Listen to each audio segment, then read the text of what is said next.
Tension is no longer just a threat. It is now the sound of jet engines, radar signals, and smoke in the sky. In May 2025, India and Pakistan are officially at war. And the main stage of this escalation is not the ground of Kashmir, it's the sky. A sky divided, contested, saturated with radio waves, supersonic jets, and missiles invisible until the moment of impact. The spark ignited in Pahalgam. A devastating terrorist attack, attributed to the group Lashkar-e-Taiba, killed 26 Indian civilians, including tourists and Hindu pilgrims.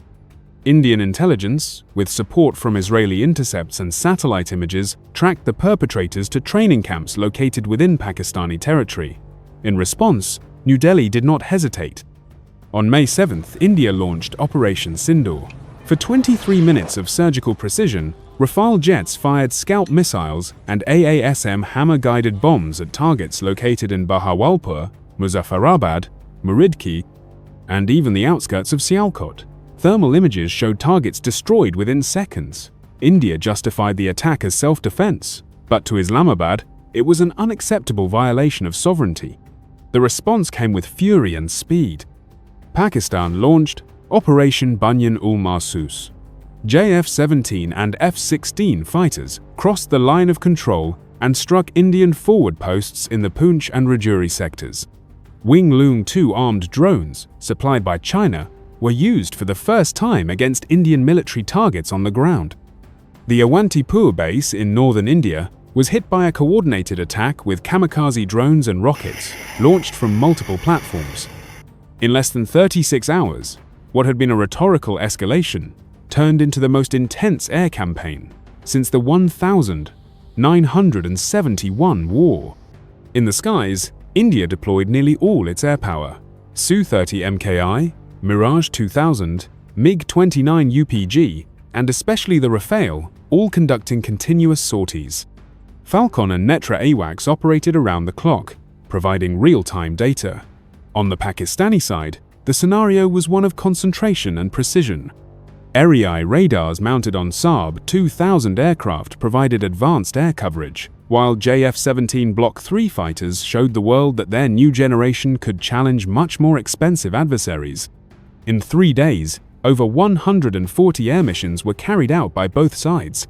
Direct clashes took place in the skies over Kashmir, with dogfights at 0 feet. In one of the most emblematic encounters, a JF-17 shot down a Su-30MKI with a PL-15 missile. Hours later, an Indian Rafale downed a Pakistani F-16 with a Meteor missile from more than 68 miles away. Satellite images showed thermal trails, scattered debris, confirmation that the war was real and irreversible. India's initial advantage in air capability was clear. With about 670 combat aircraft, India has one of the largest air forces in Asia. But that power comes at a cost: dispersion. Aircraft are spread across a vast territory, requiring complex logistics. Pakistan, with around 390 aircraft, showed that even with fewer numbers, it could do more. Its forces were concentrated, well-positioned, with shorter response times than the adversary. Moreover, its doctrine favored short, surgical, and coordinated strikes, always avoiding prolonged engagements. The big surprise was the performance of the JF-17 Block 3. Considered by many analysts as a light fighter, its performance revealed a formidable adversary. Equipped with AESA radar, data links, infrared sensors, and modern electronic warfare, the JF-17 demonstrated agility and lethality.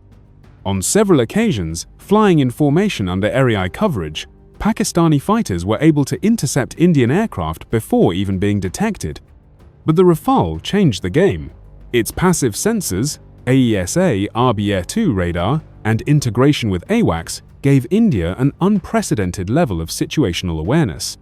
In night missions, Rafales operated in radar silence, hunting targets via data link. The Meteor missile, with its range beyond 62 miles and active guidance, proved to be a nightmare for Pakistani pilots. In at least 4 confirmed instances, Rafales shot down JF-17s without even being picked up by enemy radar. Pakistan responded smartly. It abandoned traditional formations and began operating in smaller cells, using Kashmir's mountainous terrain as cover. With support from onboard electronic warfare, they managed to disrupt Indian data links in at least 2 engagements, leaving fighters like the MiG-29 flying blind. India responded using Israeli L-8000 222 pods to neutralize Pakistani radar, but the temporary disorganization resulted in the loss of 2 more aircraft. The war wasn't limited to the skies. On the ground, air defense systems were activated to their highest levels. India deployed Russian S-400 batteries to protect strategic regions in Jammu, Punjab, and Ladakh. With a range of up to 250 miles, the S-400 missiles created air denial zones, preventing deep Pakistani incursions. But the limited number of regiments forced target prioritization. Pakistan, in turn, used its HQ-9 systems to protect airbases in Rawalpindi, Bahawalpur, and Karachi. With the help of Chinese long-range radar, they created controlled air corridors, forcing Indian jets to fly higher and farther, where they became easier targets for PL-15 missiles. In the drone war, India used its MQ-9B SeaGuardian and Heron TP drones, operating in deep reconnaissance and strikes on logistical infrastructure. Pakistan responded with Wing Loong and Bayraktar TB2 drones, hitting fuel depots, radar stations, and convoys. In a bold attack, modified Shahed 136 drones struck hangars in Pathankot, destroying at least 3 parked aircraft. Meanwhile, civilians paid the price.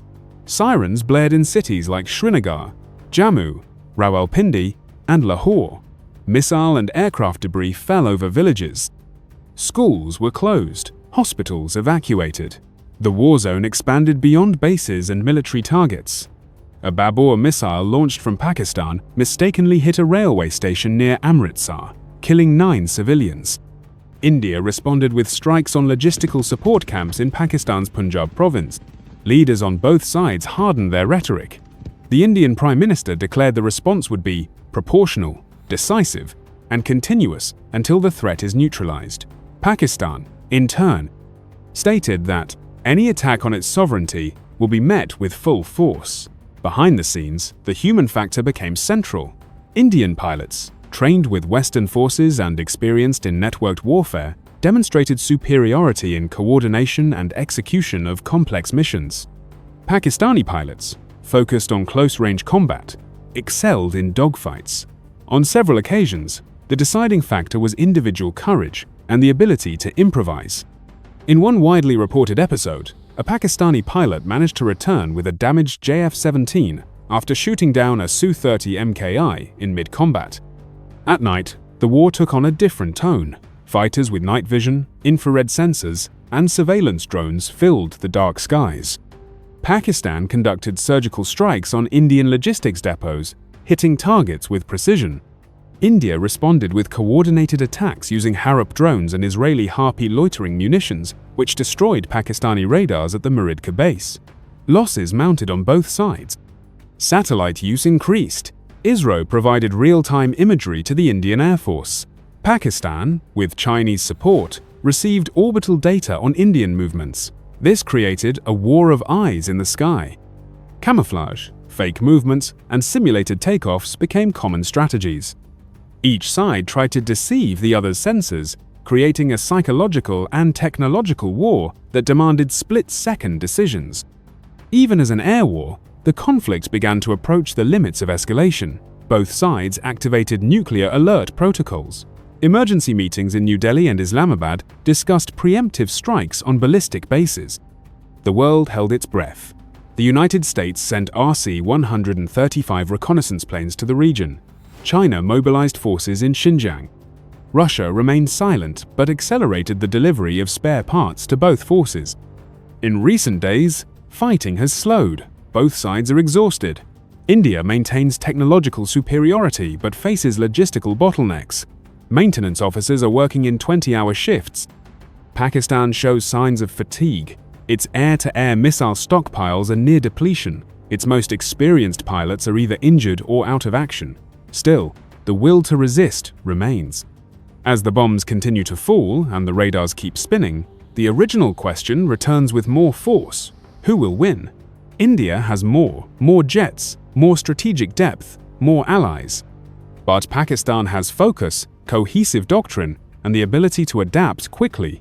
Yet maybe the real question isn't about victory. Maybe the more urgent question now is, who will survive? The conflict has already left irreversible marks. The human, material, and diplomatic losses will be counted for years. South Asia burns not only in fire and smoke, but in accumulated tension. The air war of 2025 is being written now, with every takeoff, every radar activation, every missile launched. And the world watches fearing that the next impact won't just be in the sky, but in history.